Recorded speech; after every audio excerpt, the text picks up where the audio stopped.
This is the Domino's Pizza NFL on NBC Halftime Report, brought to you by Domino's Pizza. Domino's, delivering 1 million smiles a day.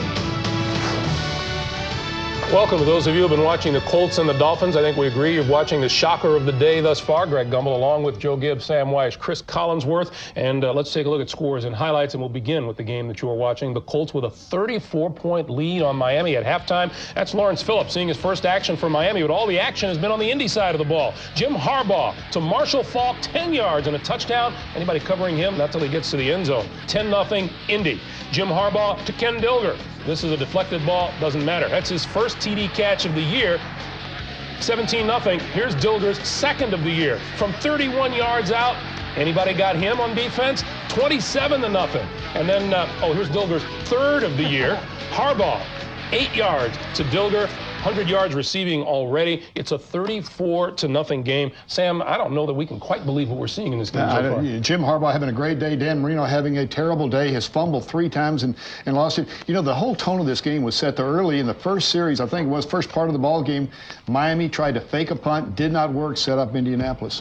You know, the interesting thing about this game from Miami's standpoint is that here's a team that had some real problems in the secondary. They had to shuffle some people around, and it just is not working out. They look totally confused back there. But for Lindy Infante, what a job keeping this team together. He may have just saved his job out there today. All right, Chris, in the Meadowlands, the New York Jets are leading the Tampa Bay Bucks by a score of 17-0. Trent Dilfer, questionable up until game time with a sprained ankle, has been mediocre.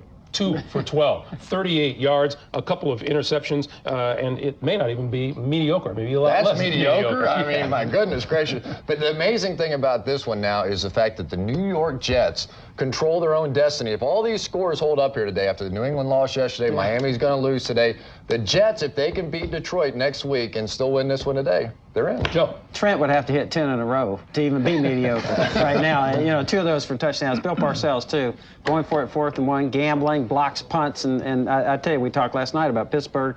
Hey, they get that victory has fired the Jets up. All right, Joe, in Cincinnati, the Dallas Cowboys trail the Bengals 17-10. Boomer Esiason to Darnay Scott, 48 yards. The difference in that game right now at halftime. In Buffalo, the Bills are trailing the Jacksonville Jaguars at the break. 14-3 is the score. Mark Brunell trying to lead the Jags to the playoffs for the 2nd straight year. A victory, and they are in, and they started hot. First offensive play, Keenan McCardle, 60 yards to the Buffalo 15-yard line. 2 plays later, Brunell hangs onto it around the left side, 13 yards and a touchdown, and Jacksonville with a 7-0 lead. Second quarter now, watch the second effort. Natron Means completes a 90-yard drive. It is a 14-0 lead at this point. Buffalo came back to add a field goal. It is a 14-3 score. Jacksonville in the lead. Detroit at Minnesota. The Vikings with a 13-7 lead on the Lions at halftime. In Baltimore, the Baltimore Ravens lead the Oilers 14-6, and Philadelphia and Atlanta are now early in the second half. This game is tied at 7 each. When we come back, we'll hear from Cordell Stewart and Bill Cowher of the Pittsburgh Steelers. But first, we'll step aside for these words from your local station.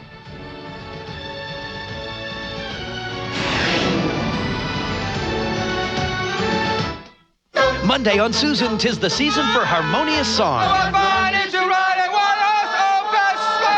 And Susan finally realizes her true feelings for Jack. I should be talking to Jack. Not talking, kissing.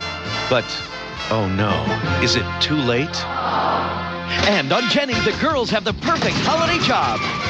Plus, it's their first LA Christmas party. It's not eggnog, it's soy nog. Soy nog? An all-new Jenny, after Susan, NBC, Monday. Even though Dodge Ram is the bright red gold standard of pickup trucks, we're always improving things. We've made our available Magnum V8s even more powerful. We've improved the already world-class interior. In all, we've made 130 improvements to the Ram lineup since introduction, including this one, our new flow-through ventilation system. New Ram Quad Cab. The rules have changed. Now, cooking's one thing. Barbecue, that's a whole nother world. If Subway's barbecue is as good as mine, I might have to turn in my apron. Fresh baked bread, smothered with Lloyd's world-famous barbecue beef, lean and hickory smoked. One bite. If you're not happy, you'll get your money back. Well, I'll be. The new barbecue beef at Subway, only 6 grams of fat. Subway, the way a sandwich should be. That's a good sandwich. Thanks for watching NBC 14 WFIE, the Tri-State's news leader. 'Twas just before Christmas, and all through the land, not an NBA fan was on cheery, knowing the Xmas twin bill was at hand. Now Charles, now Clyde, now Stockton and Malone, on Hardaway, on Zoe, on Jordan the high flown. So open your presents on Christmas so early, then tune to the Peacock Christmas Day at 2:30. This is the Domino's Pizza NFL on NBC Halftime Report, brought to you by Domino's Pizza. Domino's, delivering 1 million smiles a day. Greg Gumbel back in our New York studios, along with Joe Gibbs, Sam Weish, Chris Collinsworth. You know, the Pittsburgh Steelers have to be feeling pretty good right now after yesterday's overtime victory at New England. Prior to that game, Chris Collinsworth talked with head coach Bill Cowher and quarterback Cordell Stewart. Yeah, I'd like to have 75 degrees and sunny all the time, too, but that's not football. Good job! That's where to throw the ball! That's where to throw the ball! Do you understand, man? Take me back to draft day when you took Cordell in the second round, and a guy with his sort of physical skills coming in, and yet you knew that he also would have the ability to play elsewhere. Was there a little indecision just in the fact that maybe I'm setting myself up for a controversy here? I don't think so. I think, number one, I know in looking at him, we looked at him as a quarterback, and I remember sitting there and to be honest with you, watching tape one day, and Chan Gailey had come in, and he was looking at receivers at the time, and he said, I remember him saying to me, he said, you know, there's something special about this kid. And I said, yeah. I said he's not too bad. And so when he was there, you know, we actually talked about the guy in the first round. There was never any thought about any other position other than quarterback until, you know, we got into camp, and then we got into the season, and a couple receivers went down, and you know, and he was just standing there. Slash! Here he is. And why did I get out there and was warming up with Neil, and they saw me catching the ball? Boy, he went to licking his chops. And one day he came and asked me, and like he said, I was sitting there with a Steeler t-shirt on every week with the Nike shorts and my flip-flops watching the game. And I'm sitting there saying to myself, man, I'm just sitting here. And he asked me would I play, would I help out? And I was like, sure. And before you know it, just took off. Slasher! Look like you run that before. Good job, Slash. I have to give him credit for being patient, for being unselfish, for doing what was in the best interest of this team. I know it wasn't easy. I know it was very difficult for him for 2 years. And so I think, you know, when he made a decision to let him be the quarterback, there really wasn't any doubt, because for 2 years, everything we asked him to do, he was doing it and being successful at it. And so what made you think that if he's going to be quarterback, that he wasn't going to be successful doing that?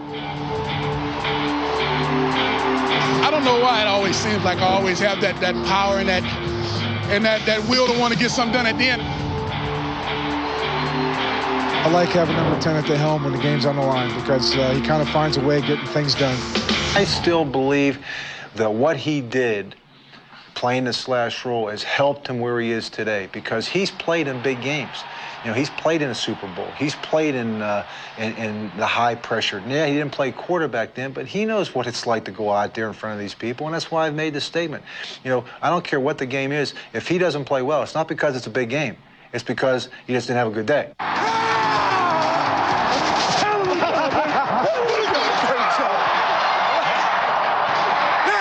I understand that you do one of the better Bill Cowher imitations in the locker room. Can we see just a little bit of it? Just